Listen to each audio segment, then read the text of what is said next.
Fala, meu povo da opinião esportiva, opinião GP um pouco diferente, porque o campeonato está decidido para os pilotos. Max Verstappen se torna tetracampeão mundial de Fórmula 1.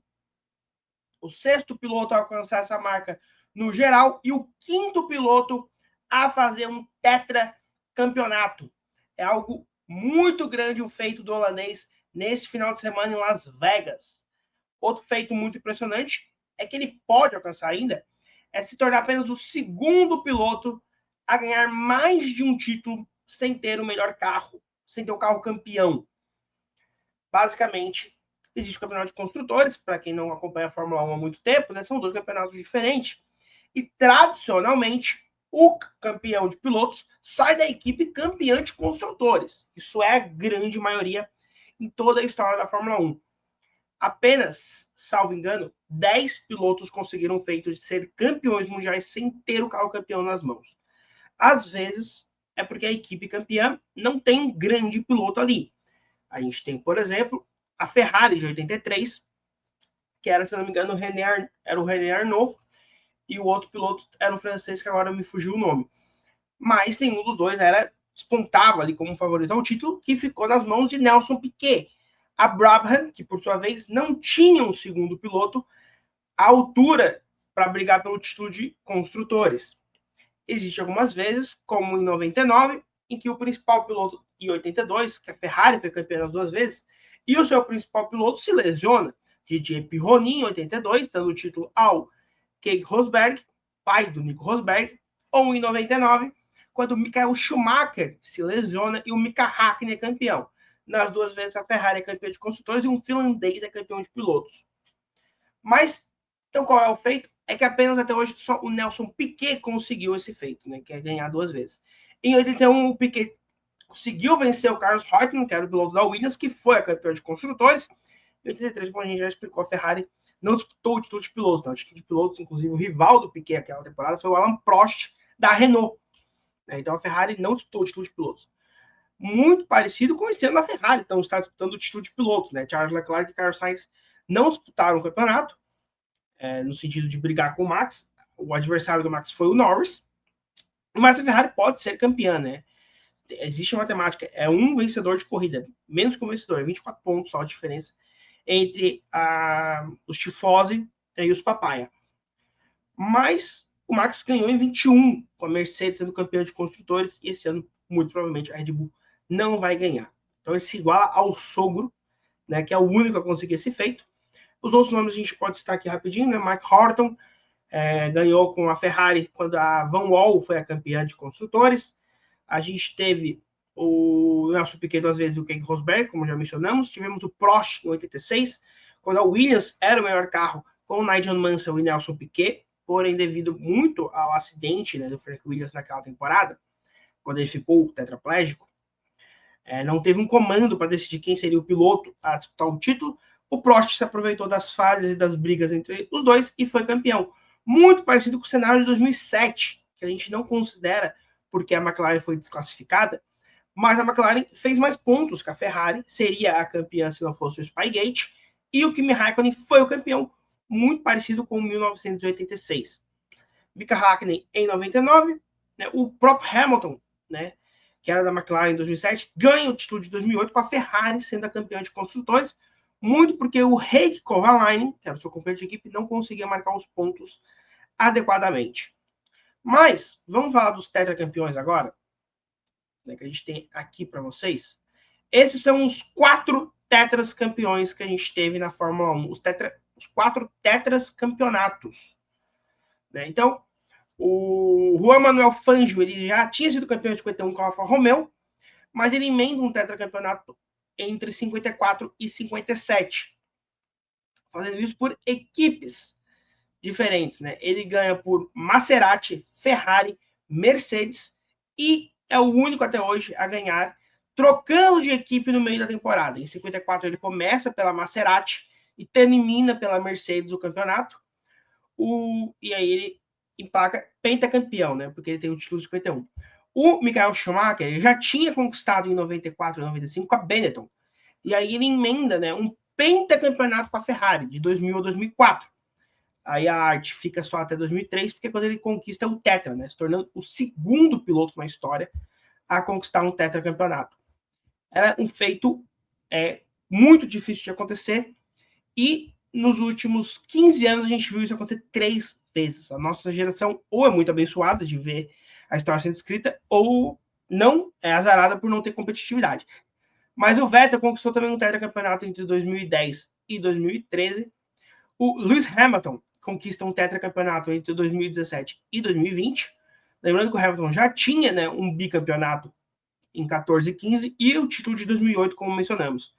E agora o Max Verstappen, né, conquista, acho que assim que vocês conseguem ver melhor, né?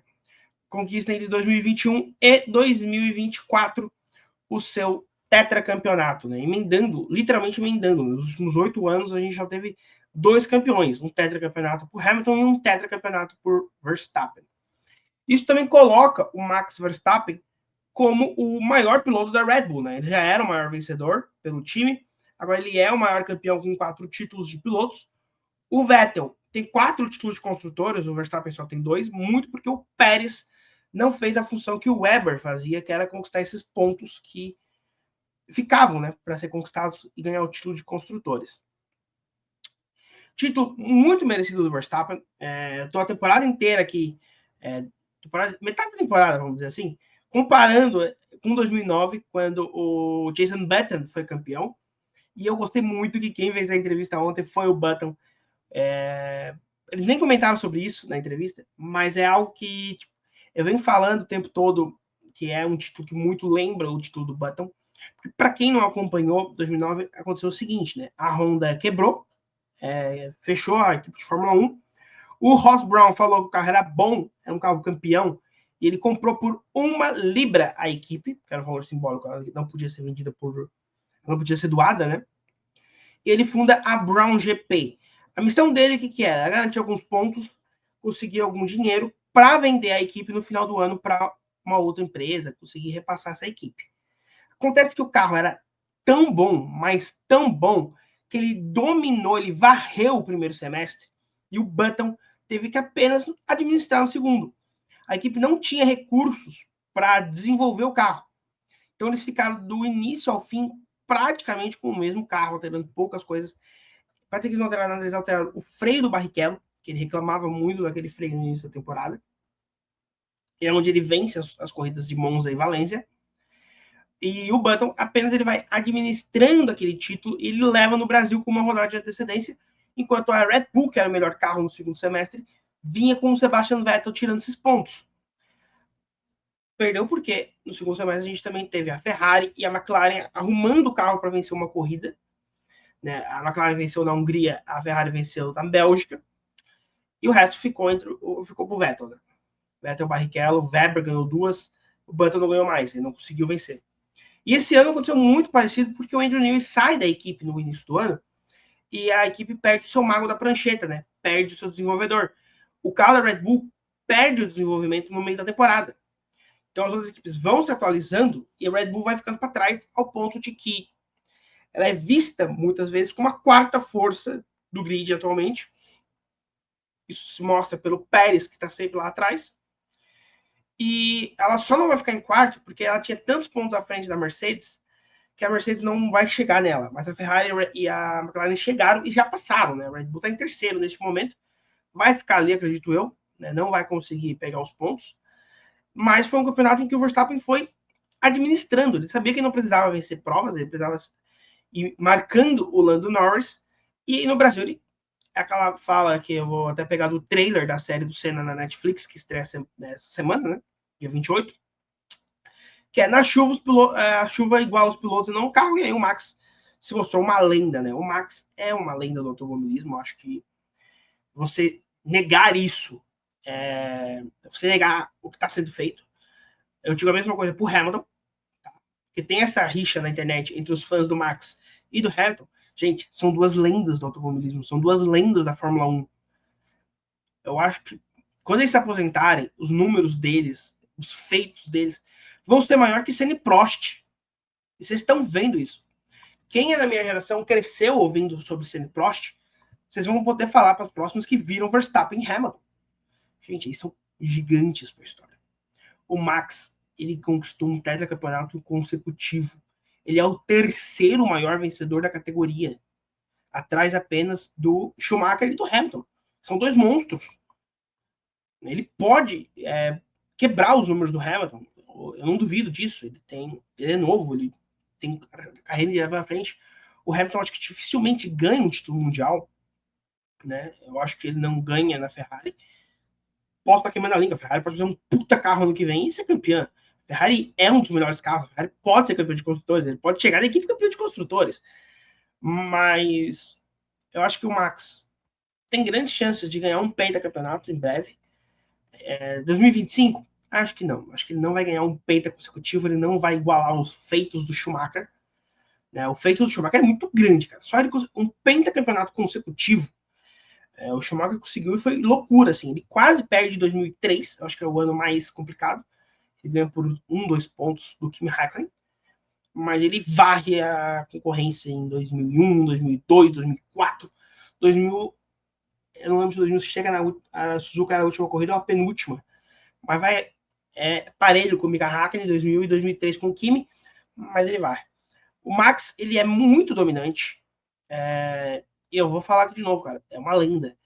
Para vocês terem uma noção, a temporada passada, vamos lá, todo mundo fala do MP44 como o melhor carro da história, e não é mais, gente. O MP44 não é mais o melhor carro da história. É o RB20, né? Que é o do ano passado, da Red Bull. Isso em aproveitamento, cara. O aproveitamento do Red Bull, do RB20, vou até confirmar que é o RB20 mesmo, porque eu tô falando besteira, porque eu me perdi, com as contas da pandemia, eu acabei me perdendo nos nomes do carro da Red Bull, né? Porque eles repetem em 2000. Eles têm o RB19, o RB20 é o desse ano, que é uma porcaria no segundo semestre. O RB19, ele é o melhor carro da história da Fórmula 1 em aproveitamento de pontos. Ele fez... É histórico, assim. Ele bateu o recorde do MP44. E se você quer ficar mais impressionado, o Max Verstappen, ele tem o melhor aproveitamento da história de um campeão da Fórmula 1. Aí você pensa, pô, o melhor aproveitamento era de quem? Era do Senna? Era do Schumacher? Do Hamilton? Alberto Ascari na temporada de 52. Isso é 70 anos. 70 anos era o melhor aproveitamento da história. Na ocasião, o Ascari fez 100% dos pontos, que só ele e o Jim Clark têm, mas na época tinha os descartes. Né? Então você descartava os 4 primeiros resultados e eles venceram todas as corridas menos 4, então eles foram campeões com 100%. Mas o aproveitamento do Max ano passado foi absurdo de vitórias, de pontos. Né? Esse vídeo é muito mais para enaltecer ele. Vou ficar devendo um pouco, não vai ter vídeo sobre a vitória do George Russell, então eu vou falar aqui. Foi uma corrida boa do Russell, acho que ele administrou bem os pneus, a gente tá falando de administração muito aqui hoje, né? Largou na pole, ficou na pole e tudo mais. E uma baita corrida, a gente não deve esquecer, do Hamilton, de 10º para 2º. Em Las Vegas, você só tem 1 ponto de ultrapassagem. Ele tinha que ultrapassar 9 carros, ele ultrapassou 8 em 50 tentativas apenas. Parece muito, mas não é. Então, uma baita coisa do Hamilton. Acho que assim como eu enalteci o Verstappen Interlagos, acho que não é a melhor atuação do Hamilton, acho que a gente tem outras atuações, né? Mas é uma baita atuação e mostrou por que ele é um heptacampeão do mundo, por que ele é uma lenda. Então você que está aí me ouvindo e que fica com essas tretinhas de internet entre Max e Hamilton, gente, só aproveita. Tipo, eu torço pro Max, tá? Eu não vou negar. Tipo, em 2021 eu torço pro Max, eu torço pro Max contra o Hamilton. Muito porque em 2008 o Hamilton ganhou de um brasileiro, gente. Gente, o Hamilton ganhou do Massa. Não dá pra torcer pro Hamilton. Brincadeira à parte. Mas são 2 lendas, acho que tem que aproveitar. Eu acho que eu me considero muito sortudo, porque desses caras aqui, eu vi o Schumacher na Ferrari pouco. Eu sempre falo aqui que as minhas primeiras memórias de Fórmula 1 é 2006. Eu assisti Fórmula 1 desde que eu nasci, porque toda a corrida meu pai me botava do lado dele para ver a corrida. Mas a minha primeira memória é o Grande Prêmio de Mônaco de 2006, que eu lembro, assim, de ver ao vivo. Que é o Kimi Raikkonen, inclusive, a minha primeira memória mais antiga, é o Kimi Raikkonen com um iate, que é lendário para mim. Mas eu vi o Schumacher na Ferrari finzinho, as últimas corridas dele, vi o Schumacher na Mercedes. E depois, cara, eu acompanhei os 7 títulos do Hamilton, os 4 do Vettel e agora os 4 do Verstappen. Então, gente, só aproveita. Tipo, não desmereçam o Verstappen, não desmereçam o Hamilton. Cara, eles são lendas da Fórmula 1, eles vão ficar para a história. E depois, vocês vão dizer para seus filhos, para seus netos, que vocês viram esses caras correr. Vocês acompanharam. Vocês viram o melhor campeonato da história da Fórmula 1, que foi 2021, que foi entre esses dois. Então, esse é o recado. Só aproveitem a Fórmula 1. 2025 tá aí. O campeonato tá mais... vai ser talvez um dos melhores campeonatos da história. A gente tem o Max Verstappen no auge técnico dele. Com a Red Bull, mais ou menos. A gente vai ter o Hamilton na Ferrari. Simplesmente um dos maiores pilotos na maior equipe da história, que é a Ferrari. A gente vai ter uma McLaren forte, talvez aprendendo com seus erros dessa temporada, com Norris e Piastri disputando. E quem sabe a Mercedes não apronta com o George Russell também. Então, gente, a temporada que vem... E, claro, Gabriel Bortoleto na Sauber. A gente tem um brasileiro de volta, isso é incrível. Então é isso, a gente volta ainda para cobrir o Qatar e Emirados Árabes, porque a gente tem um campeonato de construtores em ativo, né? Então a gente vai cobrindo assim agora. Mas acabou o campeonato de pilotos. Eu não lembro em quanto que eu gravei que seria Las Vegas. Eu acho que eu acabei gravando só no Brasil, acho. Só na última corrida que seria Vegas. Mas a gente vinha aqui, cara, desde a metade do ano a gente estava fazendo conta, né? Para ver quando que o Max ia ser campeão ou se o Norris ia conseguir chegar. Então, muito obrigado a todos vocês. Acho que a gente conseguiu emplacar. Tem a playlist aqui do top 10 vídeos mais vistos do canal. O canal tem 4 anos, minha gente. É muito vídeo. E simplesmente 2 dos mais vistos são do Opinião GP dessa temporada, gente. Então, muito obrigado a todos vocês que acompanharam aqui o Opinião Esportiva por toda essa temporada da Fórmula 1. Repito, a gente tem mais 2 corridas. A gente vai trazer para vocês essas 2 provas. Mas é isso. Deixe aqui nos comentários o que você achou do Max Verstappen. E para você, ele é top 5 da história? Porque para mim ele é. Para mim, eu já coloco no meu top 5 de melhores pilotos. Para mim, o Max Verstappen tá em talento. Para mim, o Max Verstappen tá lá. Então é isso. Fica agora com o tio Sam pedindo para você inscrever. Ele vai indicar 2 vídeos aqui de acordo com o seu gosto, né, de acordo com o algoritmo. E é isso. Vejo vocês na próxima e falou!